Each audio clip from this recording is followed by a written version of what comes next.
നമസ്കാരം.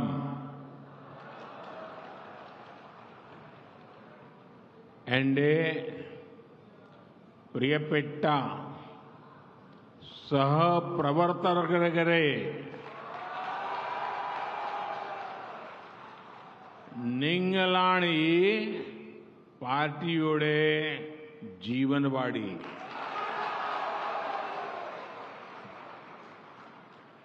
केरला में बीजेपी को सशक्त करने वाले आप सभी कार्यकर्ता साथियों के बीच आना मेरे लिए हमेशा बहुत ही सुखद होता है. विपरीत परिस्थितियों के बावजूद केरला के कोने कोने में कार्यकर्ताओं की अनेक पीढ़ियों ने बीजेपी का झंडा बुलंद रखा है. राजनीतिक हिंसा के बीच भी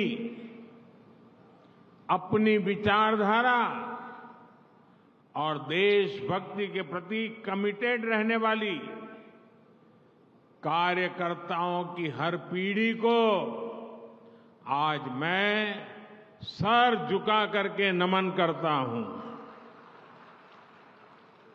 കേരളത്തിൽ ബിജെപിയെ ശക്തിപ്പെടുത്തുന്ന നിങ്ങളുടെ ഇടയിൽ വരുന്നത് എന്നെ സംബന്ധിച്ചിടത്തോളം വളരെ സുഖമുള്ള കാര്യമാണ്. വിപരീത പരിസ്ഥിതിയിലും കേരളത്തിലെ മുക്കിലും മൂലയിലുമുള്ള പ്രവർത്തകരുടെ പല തലമുറകൾ പാർട്ടിയുടെ പതാക ഉയരെ പാറിപ്പിക്കുന്നതിൽ വിജയിച്ചു. രാഷ്ട്രീയ അക്രമങ്ങളുടെ ഇടയിലും പ്രത്യയശാസ്ത്രത്തോടും ദേശഭക്തിയോടും അചഞ്ചലമായ വിശ്വാസമർപ്പിച്ച് ആ പ്രവർത്തകരുടെ തലമുറയെ ഞാൻ ശിരസ് നമിച്ച് ഇതാ വണങ്ങുന്നു. കേരളത്തിലെ എൻ്റെ സഹപ്രവർത്തകരെ, केरला के लोगों का प्रेम, उनका स्नेह हमेशा ही मुझे अभिभूत करता है.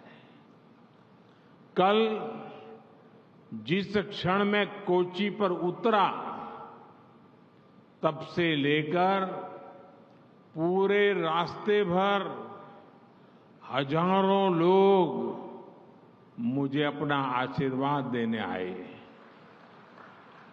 आज सुबह मैं गुरुवायूर और त्रिपायर मंदिर में दर्शन के लिए गया था. मंदिर के भीतर मैंने जनार्दन के आशीर्वाद की अनुभूति की और मंदिर के बाहर मुझे ईश्वर रूपी जनता जनार्दन के दर्शन हुए. हजारों की संख्या एक बार फिर लोग मुझे आशीर्वाद देने के लिए आए थे. ये मेरा सौभाग्य है. ये भावना अद्भुत है. संगठन की ये शक्ति, केरल के कार्यकर्ताओं का ये परिश्रम वाकई बहुत संतोष देने वाला है. കേരളത്തിലെ ജനങ്ങളുടെ ഇഷ്ടം, പ്രേമം, സ്നേഹം എന്നും എന്നെ അത്ഭുതപ്പെടുത്താറുണ്ട്. ഇന്നലെ ഞാൻ കൊച്ചി എയർപോർട്ടിൽ ഇറങ്ങിയത് മുതൽ വഴിയരികിൽ മുഴുവനും ആയിരക്കണക്കിന് ജനങ്ങളാണ് എന്നെ അനുഗ്രഹിക്കാൻ എത്തിയത്. ഇന്ന് രാവിലെ ഗുരുവായൂർ, തൃപ്രയാർ ക്ഷേത്രങ്ങൾ ദർശനത്തിന് പോയി. ക്ഷേത്രങ്ങൾക്കകത്ത് ജനാർദ്ദനന്റെ അനുഭൂതി ലഭിച്ചു. എന്നാൽ ക്ഷേത്രങ്ങളുടെ പുറത്ത് എനിക്ക് ഈശ്വര രൂപം പൂണ്ട ജനാർദ്ദനന്റെ ദർശനവും ലഭിച്ചു. ആയിരക്കണക്കിന് ആളുകളാണ് വീണ്ടും എന്നെ അനുഗ്രഹിക്കാൻ വന്നിരുന്നത്. ഇതെന്റെ സൗഭാഗ്യമാണ്. ഈ വികാരം, ഈ ശക്തി, ഇത് അചിന്തിതമാണ്. ഇത് വളരെ അധികം സന്തോഷം എനിക്ക് നൽകുന്നു. കേരളത്തിലെ എൻ്റെ सह प्रवृत्त करे। केरला बीजेपी के कार्यकर्ताओं का सामर्थ्य कितना बड़ा है, ये हमने कुछ दिन पहले त्रिशूर में हुए नारी शक्ति सम्मेलन में देखा है। मेरा जीवन का बहुत बड़ा हिस्सा तो संगठन के कार्यकर्ता के तौर पर काम करते हुए ही बीता है। इसलिए अपने अनुभव से मैं कह सकता हूं कि इतना विराट सम्मेलन एक मजबूत संगठन ही करा सकता है। ये दिखाता है कि केरला में आप सभी कितनी अधिक मेहनत कर रहे हैं। കേരളത്തിലെ ബിജെപിയുടെ പ്രവർത്തകരുടെ കഴിവ് വളരെ വലുതാണ്. ഇത് കഴിഞ്ഞ ദിവസം തൃശൂരിൽ നടന്ന സ്ത്രീ ശക്തി സംഗമത്തിൽ കാണാൻ സാധിച്ചു. എൻ്റെ ജീവിതത്തിന്റെ വലിയ സമയം ഞാൻ സംഘടനാ പ്രവർത്തകരെന്ന നിലയിൽ പ്രവർത്തിച്ച് ചെലവഴിച്ചതാണ്. അതുകൊണ്ട് തന്നെ അനുഭവത്തിന്റെ വെളിച്ചത്തിൽ എനിക്ക് പറയാൻ സാധിക്കും, ഇതുപോലെയുള്ള വലിയ സമ്മേളനം അത് നടത്തണമെങ്കിൽ ഒരു ശക്തമായ സംഘടനയ്ക്ക് മാത്രമേ സാധിക്കൂ എന്ന്. ഇത് നിങ്ങൾ കേരളത്തിൽ എത്ര പരിശ്രമിക്കുന്നു, എത്ര അധികം പരിശ്രമിക്കുന്നു എന്ന് കാണിച്ചു തന്നു. കേരളത്തിലെ एनडीए सहप्रवृत्तकरे बीजेपी आज पूरे देश के हर क्षेत्र, हर वर्ग की पार्टी है। बीजेपी ही एकमात्र पार्टी है जिसके पास तेज विकास का ट्रैक रिकॉर्ड भी है और भविष्य का स्पष्ट विजन भी है। गरीब, महिला, युवा, किसान, मछुआरे, ये समाज के वो चार वर्ग है जिनके सशक्तिकरण से ही विकसित भारत का निर्माण होने वाला है। ये बीजेपी ही है जो गरीब कल्याण को सर्वोच्च प्राथमिकता देते हुए काम कर रही है। हमने गरीबों को मुफ्त राशन देने वाली योजना शुरू की और अब इसे 5 साल के लिए आगे बढ़ाया है। हमने गरीबों को मुफ्त इलाज की सुविधा दी, गरीबों को पक्के घर दिए, मुफ्त गैस कनेक्शन दिया। ऐसी योजनाओं से गरीबों का जीवन आसान हुआ है। ബിജെപി ഇന്ന് രാജ്യത്തെ എല്ലാ പ്രദേശത്തിലും എല്ലാ വിഭാഗങ്ങളുടെയും പാർട്ടിയാണ്. ബിജെപിക്ക് മാത്രമാണ് വേഗത്തിലുള്ള വികസനത്തിന്റെ ചരിത്രവും അതോടൊപ്പം ഭാവിയെപ്പറ്റി കൃത്യമായ കാഴ്ചപ്പാടുമുള്ളത്. പാവങ്ങൾ, സ്ത്രീകൾ, യുവാക്കൾ, കൃഷിക്കാർ, തൊഴിലാളികൾ എന്നിവർ ആ വിഭാഗങ്ങളാണ്. ആരെയാണോ ശക്തിപ്പെടുത്തേണ്ടത്, എങ്ങനെയാണോ വികസിത ഭാരതം സാധ്യമാവേണ്ടത്, അതിനാരെയാണോ ശക്തിപ്പെടുത്തേണ്ടത്, അതിവരാണ്. പാവങ്ങളുടെ ക്ഷേമത്തിന് വളരെ പ്രാധാന്യം നൽകുന്ന പാർട്ടിയാണ് ബിജെപി. നമ്മൾ പാവങ്ങൾക്ക് സൗജന്യ റേഷൻ നൽകുന്ന പദ്ധതി ആരംഭിച്ചു. ഇപ്പോൾ അത് 5 വർഷത്തേക്ക് കൂടി നീട്ടിയിരിക്കുന്നു. നമ്മൾ പാവങ്ങൾക്ക് സൗജന്യ ചികിത്സയ്ക്കുള്ള സൗകര്യങ്ങൾ ചെയ്തു. അവർക്ക് നല്ല വീട് നൽകി, സൗജന്യ പാചകവാതക കണക്ഷൻ നൽകി. ഇത്തരത്തിലുള്ള പദ്ധതികളിലൂടെ നാം പാവങ്ങളുടെ ജീവിതം സുഖകരമാക്കി. साथियों, बीजेपी सरकार की प्राथमिकता है देश के सामान्य नागरिक की, आपकी कमाई बढ़े लेकिन बचत भी बढ़े। आयुष्मान भारत योजना के तहत 5 लाख रुपए तक का मुफ्त इलाज मिलने से देश के लोगों को 1 लाख करोड़ रुपए की बचत हुई है।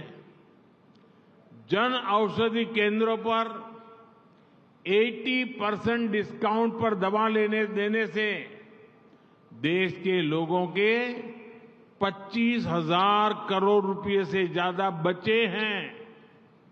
10 साल पहले तक 2 लाख रुपए से ज्यादा की इनकम पर इनकम टैक्स लगा करता था। बीजेपी सरकार ने तय किया कि अब 2 लाख बहुत जमाना चला गया, 7 लाख रुपए तक की इनकम पर कोई टैक्स नहीं होगा। टैक्स को लेकर जो भी नई व्यवस्थाएं 10 वर्षों में आई है, उससे टैक्स पेयर के लगभग 2.5 लाख करोड़ रुपए की बचत हुई है। बीजेपी सरकार ने मोबाइल भी सस्ता किया है और मोबाइल डेटा भी सस्ता किया है। 10 साल पहले मोबाइल डेटा की जो कीमत थी, अगर वही आज भी रहती तो आज आपका मोबाइल बिल कम से कम 5,000 रुपया महीने आता। आज बीजेपी की सरकार की वजह से देश के लोगों को हर महीने मोबाइल बिल पर 4,500 रुपया हर व्यक्ति का जो मोबाइल का उपयोग करता है 4,500 रुपये की बचत हो रही है। ബിജെപി സർക്കാരിന്റെ പ്രാഥമികമായ ലക്ഷ്യം രാജ്യത്തെ സാധാരണക്കാരുടെ നിങ്ങളുടെ വരുമാനം വർദ്ധിപ്പിക്കുക എന്നതിനോടൊപ്പം അവരുടെ സമ്പാദ്യവും വർദ്ധിപ്പിക്കുക എന്നുള്ളതാണ്. ആയുഷ്മാൻ ഭാരത് പദ്ധതിയിലൂടെ 5 ലക്ഷം രൂപ വരെയുള്ള ചികിത്സ സൗജന്യമായി ലഭിക്കുന്നതിലൂടെ രാജ്യത്തിലെ സാധാരണക്കാർക്ക് 1 ലക്ഷം കോടി രൂപയുടെ ലാഭമുണ്ടായിട്ടുണ്ട്. ജനൌഷധി കേന്ദ്രങ്ങളിലൂടെ 80% കിഴിവിൽ മരുന്നുകൾ ലഭിക്കുന്നതിലൂടെ ജനങ്ങൾക്ക് ഏതാണ്ട് 25,000 കോടി രൂപയിലധികം ലാഭമുണ്ടായിട്ടുണ്ട്. 10 വർഷങ്ങൾക്ക് മുമ്പ് 2 ലക്ഷം രൂപയിലധികം വരുമാനമുള്ളവർ ആദായ നികുതി നൽകണമായിരുന്നു. ആ 2 ലക്ഷം രൂപയുടെ കാലം കഴിഞ്ഞു. ബിജെപി സർക്കാർ തീരുമാനിച്ചു 7 ലക്ഷം രൂപ വരെയുള്ള വരുമാനത്തിന് ആദായ നികുതി വേണ്ട എന്ന്. നികുതി വിഷയത്തിൽ കഴിഞ്ഞ 10 വർഷത്തിനുള്ളിലുണ്ടായ മാറ്റങ്ങൾ, പുതിയ തീരുമാനങ്ങൾ കൊണ്ട് രാജ്യത്തിലെ നികുതിദായകർക്ക് 2.5 ലക്ഷം കോടി രൂപയുടെ ലാഭമുണ്ടായിട്ടുണ്ട്. ബിജെപി സർക്കാർ മൊബൈൽ ഫോണിന്റെ വില കുറച്ചു. അതോടൊപ്പം മൊബൈൽ ഡാറ്റയുടെ വിലയും കുറച്ചു. 10 വർഷം മുമ്പുള്ള മൊബൈൽ ഡാറ്റയുടെ വിലയാണ് ഇന്നുണ്ടായിരുന്നെങ്കിൽ നിങ്ങളുടെ മൊബൈൽ ഡാറ്റയുടെ ബില്ല് ഒരു മാസം ഏറ്റവും ചുരുങ്ങിയത് 5,000 രൂപയാവുമായിരുന്നു. ഇന്ന് ബിജെപി സർക്കാർ കാരണം ഓരോ വ്യക്തിക്കും 4,000 മുതൽ 4,500 രൂപ വരെയുള്ള തുകയുടെ ലാഭം ഓരോ മാസവും മൊബൈൽ ബിൽ ഇനത്തിൽ ലഭിക്കുന്നുണ്ട്. साथियों, बीजेपी सरकार की स्पष्ट नीति और निर्णयों का सकारात्मक असर आज देश में दिख रहा है। हाल में ही आई एक रिपोर्ट में आया है कि पिछले 9 वर्षों में देश में 25 करोड़ लोग, ये आंकड़ा याद रखिए, 9 वर्ष में 25 करोड़ लोग गरीबी से बाहर निकले हैं।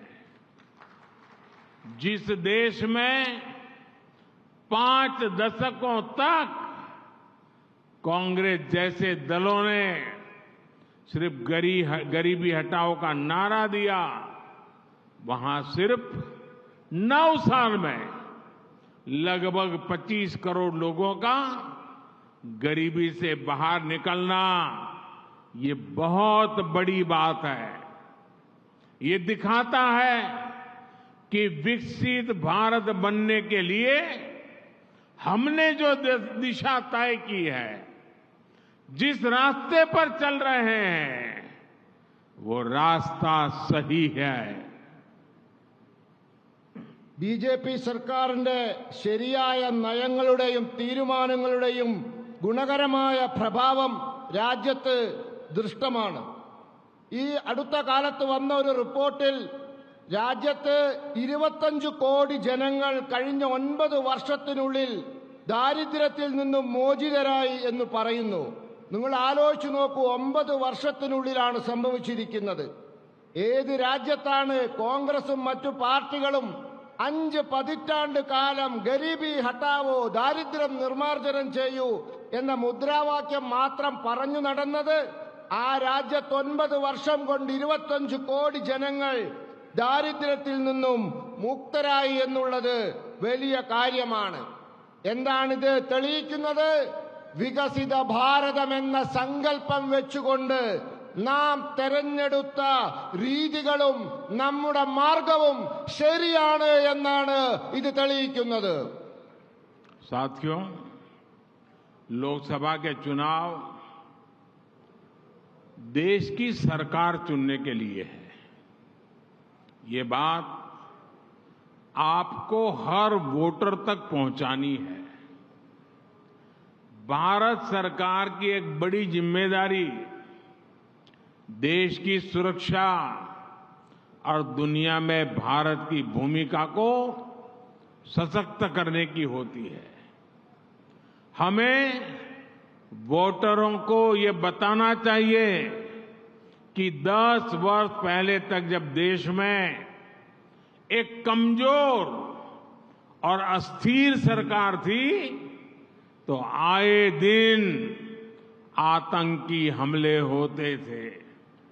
इसका सीधा असर हमारे निवेश पर पड़ता था और विदेशों में काम करने वाले हमारे देशवासियों पर पड़ता था.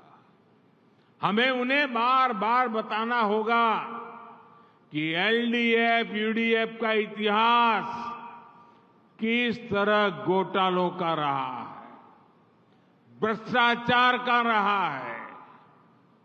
आज भारत को दुनिया विश्व मित्र के रूप में देख रही है. पूरी दुनिया में भारत और भारतीयों का गौरव नई बुलंदी पर है. इसका बेहतरीन उदाहरण गल्फ देशों के साथ हमारे संबंध है. आज गल्फ के देशों से भारत के संबंध इतिहास के सबसे मजबूत दौर से गुजर रहे हैं. गल्फ के देशों में भारतीयों का सम्मान भी बढ़ा है, उनके लिए अवसर भी बढ़े हैं और उन्हें सुरक्षा का भरोसा भी मिला है. കേരളത്തിലെ എന്റെ സഹപ്രവർത്തകരെ, ലോകസഭാ തെരഞ്ഞെടുപ്പ് രാജ്യം ഭരിക്കേണ്ട സർക്കാരിനെ തെരഞ്ഞെടുക്കാനുള്ളതാണ്. ഈ കാര്യം നിങ്ങൾ എല്ലാ വോട്ടർമാരെയും പറഞ്ഞു മനസ്സിലാക്കേണ്ടതാണ്.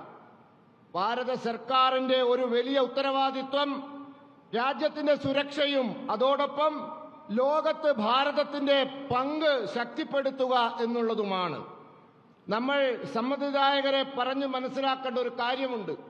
10 വർഷങ്ങൾക്ക് മുമ്പ് രാജ്യത്ത് ദുർബലവും അസ്ഥിരവുമായ സർക്കാരായിരുന്നു എന്ന്. രാജ്യത്ത് തീവ്രവാദ ആക്രമണമുണ്ടായപ്പോൾ അതിന്റെ പ്രഭാവം നമ്മുടെ നിക്ഷേപങ്ങളിലും വിദേശങ്ങളിൽ ജോലി ചെയ്യുന്ന നമ്മുടെ രാജ്യക്കാരിലും ഉണ്ടായിരുന്നു. നമുക്ക് അവരോട് ആവർത്തിച്ച് പറയണം, എൽഡിഎഫിന്റെയും യുഡിഎഫിന്റെയും ചരിത്രം അഴിമതിയുടെയും കുംഭകോണങ്ങളുടെയും ആണെന്ന്. ഇന്ന് ലോകം ഭാരതത്തെ ലോകത്തിന്റെ സുഹൃത്ത് എന്ന നിലയിൽ നോക്കിക്കാണുന്നു. സമ്പൂർണ്ണ ലോകത്തിലും ഭാരതത്തിന്റെയും ഭാരതീയരുടെ അഭിമാനം പുതിയ ഉയരങ്ങളിലെത്തിയിരിക്കുന്നു. ഇതിന്റെ വലിയ ഉദാഹരണം ഗൾഫ് രാജ്യങ്ങളുമായുള്ള നമ്മുടെ ബന്ധത്തിൽ കാണാവുന്നതാണ്. ഇന്ന് ഗൾഫ് രാജ്യങ്ങളുമായുള്ള നമ്മുടെ ബന്ധം ചരിത്രത്തിലെ ഏറ്റവും ശക്തമായ ഘട്ടത്തിലൂടെ കടന്നുപോയിക്കൊണ്ടിരിക്കുകയാണ്. ഗൾഫ് രാജ്യങ്ങളിൽ ഇന്ത്യക്കാരോടുള്ള ബഹുമാനം വളരെ വർദ്ധിച്ചിരിക്കുന്നു. അവർക്കുള്ള അവസരങ്ങൾ കൂടിയിരിക്കുന്നു. അവർക്കുള്ള സുരക്ഷാബോധവും വർദ്ധിച്ചിരിക്കുന്നു. साथियों, अब चुनाव दरवाजे पर दस्तक दे रहे हैं और अब केरला दिल्ली विजय का नेतृत्व करने की ताकत वाला बन गया है। चुनाव जीतने के लिए हम लोकसभा जीतने की बात तो करेंगे, लेकिन यहां शक्ति केंद्र के कार्यकर्ता आए हैं। हमारा पहला संकल्प चाहिए, हमारा बूथ हम जीतेंगे। हम हमारे बूथ में पराजित नहीं होंगे। अगर बूथ को जीत लिया तो केरल को भी जीत सकते हैं। കേരളത്തിലെ സഹപ്രവർത്തകരെ, തെരഞ്ഞെടുപ്പ് പടിവാതിക്കൽ എത്തി നിൽക്കുകയാണ്. തെരഞ്ഞെടുപ്പിൽ ജയിക്കാൻ എല്ലാ ബൂത്തിലും കഠിന പ്രയത്നം ചെയ്യണം. കേരളത്തിനും ദില്ലിയിൽ അതിൻ്റെതായ പങ്ക് വഹിക്കാനുണ്ട്. നമ്മൾ ബൂത്തിൽ ജയിക്കണം. എല്ലാ ബൂത്തിലും നാം ജയിച്ചാൽ നമുക്ക് കേരളവും നമുക്ക് ജയിക്കാൻ സാധിക്കും. അതുകൊണ്ട് കേരളം ജയിക്കാൻ നിങ്ങളുടെ ബൂത്തിൽ നിങ്ങൾ ജയിക്കണം.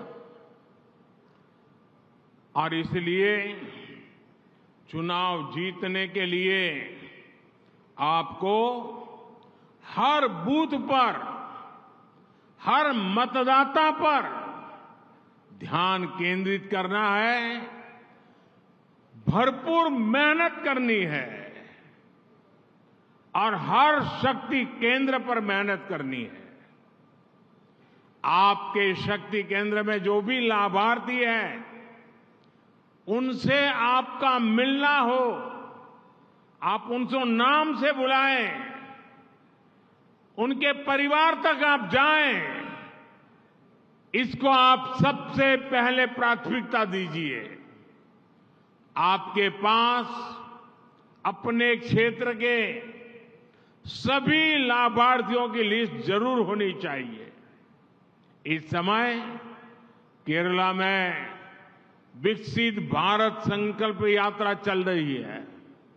इस यात्रा का लक्ष्य है कि केंद्र सरकार की विकास की योजनाओं से कोई छूटे नहीं।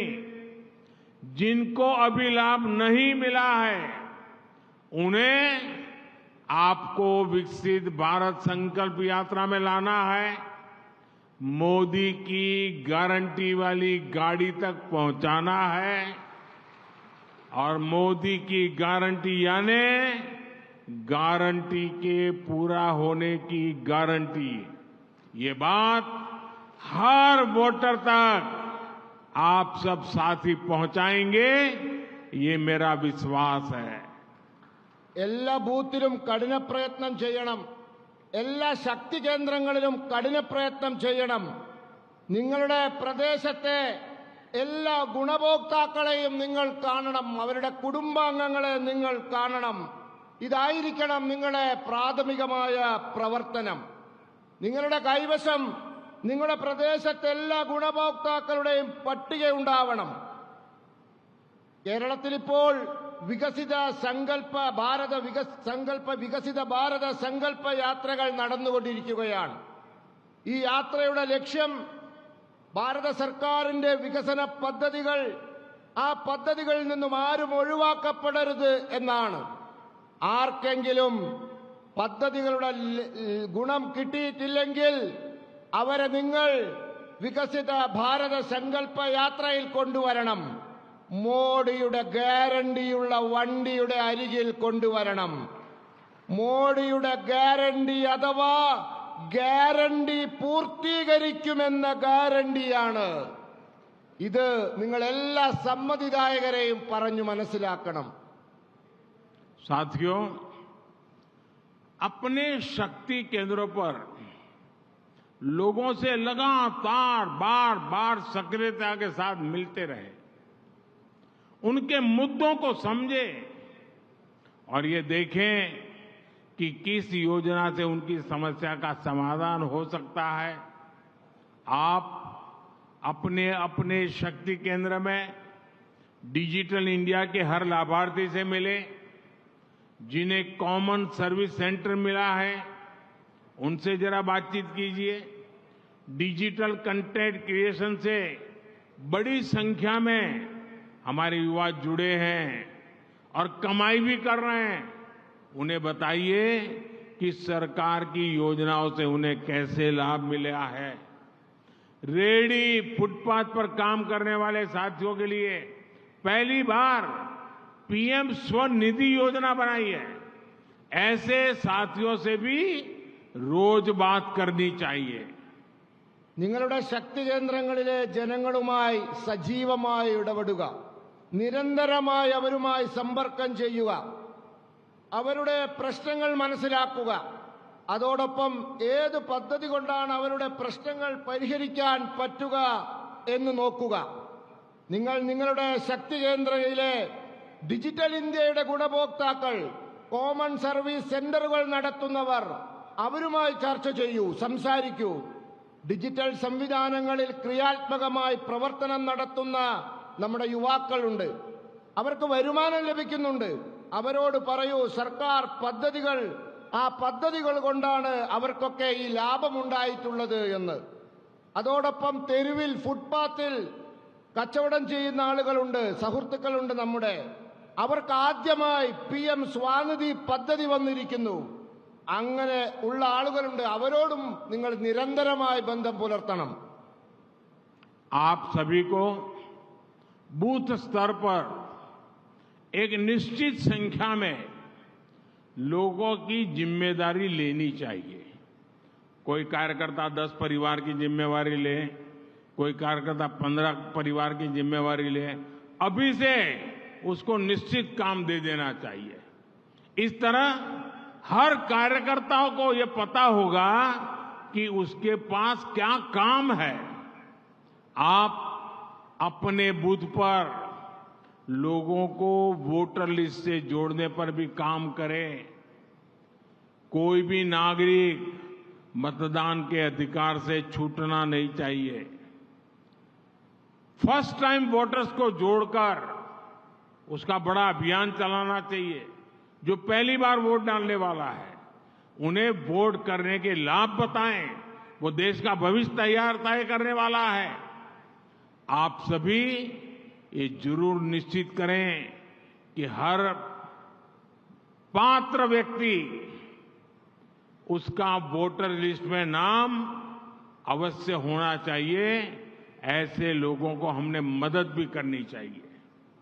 देश सेवा के कार्यों के लिए केंद्र सरकार ने देश का सबसे बड़ा युवा संगठन माय भारत भी बनाया है।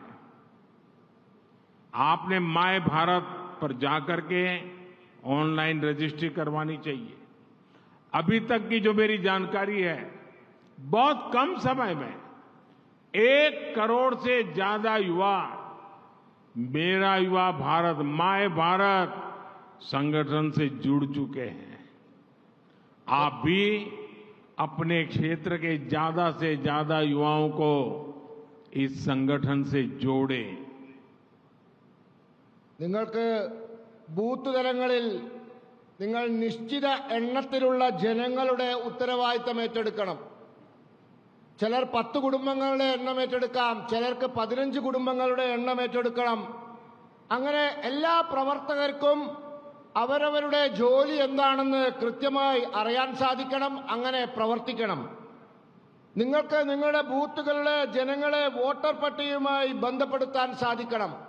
വോട്ടർ പട്ടികയിൽ എല്ലാ വിഭാഗത്തിൽപ്പെട്ട ആളുകളും ചേരുന്നു, എല്ലാവർക്കും വോട്ടവകാശമുണ്ട് എന്ന് ഉറപ്പുവരുത്താൻ സാധിക്കണം.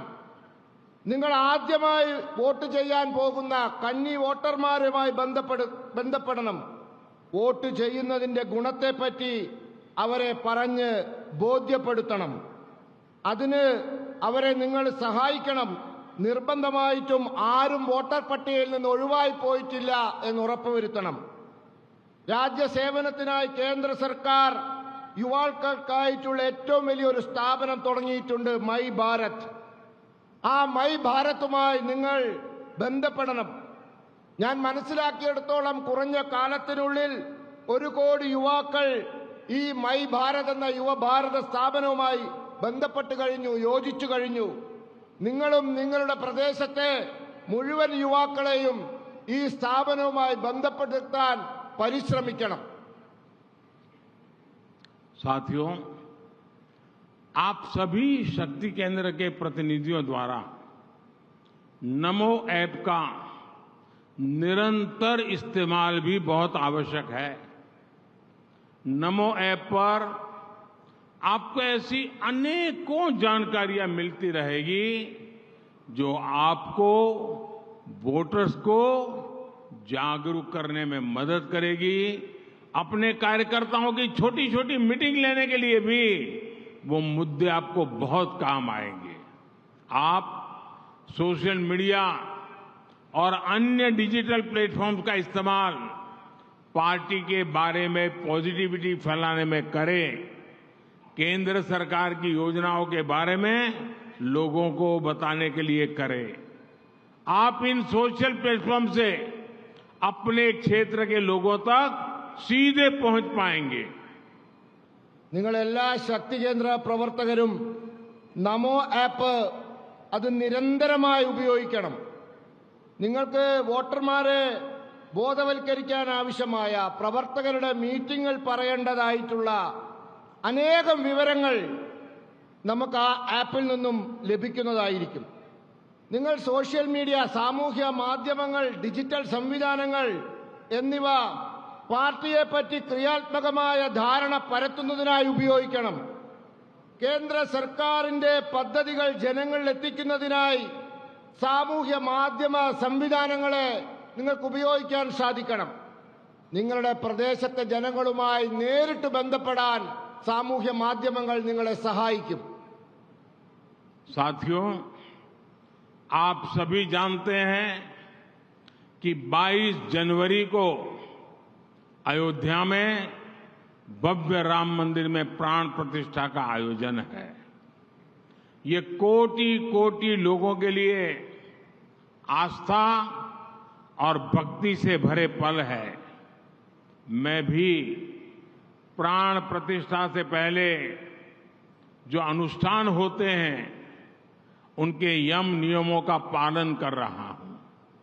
बीते दिनों मुझे अनेक मंदिरों में दर्शन और वहां सफाई करने का सौभाग्य मिला है। मेरा केरला के आप सभी कार्यकर्ताओं से भी आग्रह है कि आप अपने अपने गांव, शहर, बूथ पर मंदिरों में स्वच्छता अभियान चलाएं। 22 जनवरी को प्राण प्रतिष्ठा अयोध्या में होगी, लेकिन श्री राम ज्योति उस दिन शाम को देश के घर घर में जलेगी, हर मंदिर में जलेगी। केरला तो वो राज्य है जो अपना पूरा 1 महीना रामायण को समर्पित करता है। यहां रामायण मासम मनाया जाता है। केरला में भी पूरे सद्भाव के साथ श्री राम ज्योति जले, ये संदेश आपको अपने क्षेत्र में हर घर में पहुंचाना है और पक्का करना है कि हर घर में शाम को राम ज्योति जले। നിങ്ങൾക്കെല്ലാവർക്കും അറിയാം, ജനുവരി 22-ന് അയോധ്യയിൽ ഭവ്യമായ രാമക്ഷേത്രത്തിൽ പ്രാണപ്രതിഷ്ഠ നടക്കുകയാണ്. ഇത് കോടാനുകോടി ജനങ്ങളുടെ വിശ്വാസവും ഭക്തിയും നിറയുന്ന മുഹൂർത്തമാണ്. ഞാൻ പ്രാണപ്രതിഷ്ഠയുടെ മുമ്പ് ആചരിക്കേണ്ട അനുഷ്ഠാനങ്ങൾ, മര്യാദകൾ, ആചാരങ്ങൾ എന്നിവ പാലിച്ചുകൊണ്ടിരിക്കുകയാണ്. കഴിഞ്ഞ ദിവസങ്ങളിൽ എനിക്ക് അനേകം ക്ഷേത്രങ്ങൾ ദർശിക്കാൻ സാധിക്കുകയും അവിടെയൊക്കെ വൃത്തിയാക്കുവാനുള്ള സൗഭാഗ്യം ലഭിക്കുകയുമുണ്ടായി. ഞാൻ കേരളത്തിലെ പ്രവർത്തകരോട് പറയാൻ ആഗ്രഹിക്കുന്നത്, നിങ്ങൾ നിങ്ങളുടെ ഗ്രാമത്തിൽ, നഗരത്തിൽ, ബൂത്തിൽ ഒക്കെയുള്ള ക്ഷേത്രങ്ങൾ വൃത്തിയാക്കുക. ഈ പരിപാടി നടത്തുക. ജനുവരി മാസം 22-ന് പ്രാണപ്രതിഷ്ഠാ ചടങ്ങ് അയോധ്യയിൽ നടക്കും. എന്നാൽ ശ്രീരാമ ജ്യോതി രാജ്യത്തെ എല്ലാ വീട്ടിലും എല്ലാ ക്ഷേത്രങ്ങളിലും നമുക്ക് തെളിയിക്കണം. കേരളം എന്ന് പറയുന്നത് ഒരു മാസം മുഴുവൻ രാമായണത്തിന് വേണ്ടി സമർപ്പിക്കുന്ന ഒരു പ്രദേശമാണ്. ഇവിടെ രാമായണ മാസം ആചരിക്കുന്നുണ്ട്. കേരളത്തിലെ എല്ലാ പ്രദേശങ്ങളിലും എല്ലാ വീട്ടിലും ക്ഷേത്രങ്ങളിലും സമ്പൂർണ്ണ ഭക്തിയോടുകൂടി ശ്രീരാമ ജ്യോതി തെളിയിച്ച് നാം ആ ദിവസം ആഘോഷിക്കണം.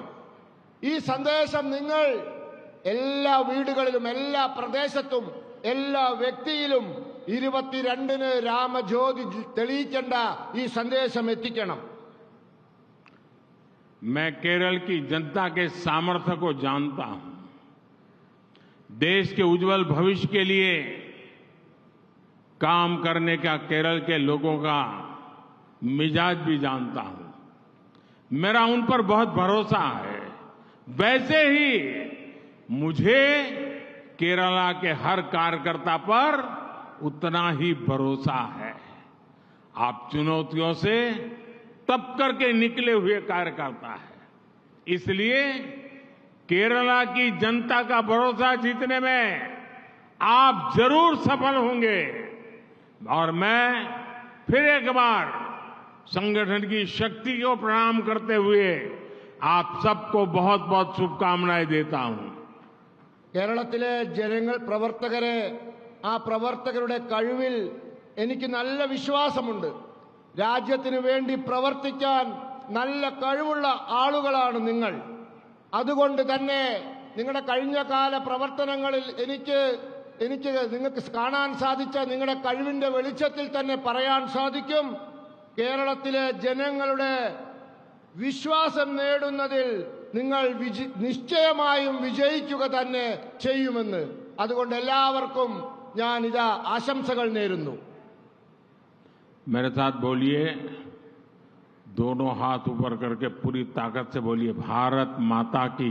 രണ്ട് കൈയും മുകളിലേക്ക് ഉയർത്തിപ്പിടിച്ച് എന്നോടൊപ്പം വിളിക്കൂ, भारत माता की ജയ്, भारत माता की ജയ്, भारत माता की ജയ്, भारत माता की ജയ്, भारत माता की ജയ്. वंदे മാതരം, वंदे മാതരം, वंदे. മാതരം. बहुत बहुत धन्यवाद.